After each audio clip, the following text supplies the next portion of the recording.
Of the 3 known women romantically involved with Samson, only one is named, Delilah. This is an important clue, since the naming of characters serves to emphasize their roles in a narrative.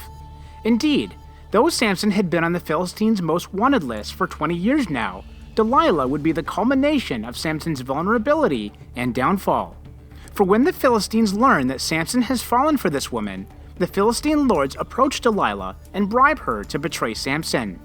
Seduce him and see where his great strength lies, and by what means we may overpower him, that we may bind him to humble him, and we will each give you 1,100 pieces of silver.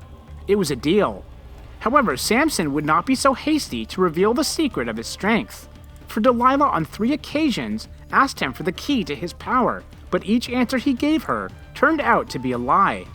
So in a last-ditch effort, Delilah pleaded with him, "How can you say I love you when your heart is not with me? You have mocked me these 3 times and have not told me where your great strength lies." And so it came to pass, when she pestered him daily with her words, and pressed him so that his soul was vexed to death, that he told her all his heart, and said to her, "No razor has ever come upon my head, for I have been a Nazarite to God from my mother's womb. If I am shaven, then my strength will leave me." Upon this revelation, Delilah lulls Samson off to sleep, shaves his head, and strips him of his power.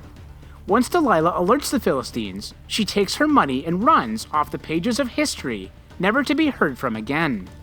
Truly, her name was a significant detail in the narrative. But equally significant is that besides her name, not much is revealed about who she was. By design, her characterization is ambiguous, keeping her a foil for Samson's downfall, shifting the responsibility for his defeat onto his own shoulders. Still, who was this woman? Although her nationality is unknown, many scholars believe she was a Philistine, since she lived in the Philistine territory in the Sorek Valley, and because she cooperated with the Philistines to capture Samson. On the other hand, some identify her as the mother of Micah the Danite, whose account is found in Judges chapter 17, which would make her a Hebrew.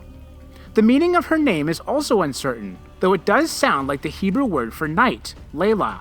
Since Samson's name is connected with sun, some see her name as a foreshadowing, a hint that Samson's lights were about to go out. It is also possible that her name is derived from the Ethiopic word for dangling curls. If this is the case, her name would be particularly ironic. The hero whose hair holds his strength is no match for the woman with locks of hair.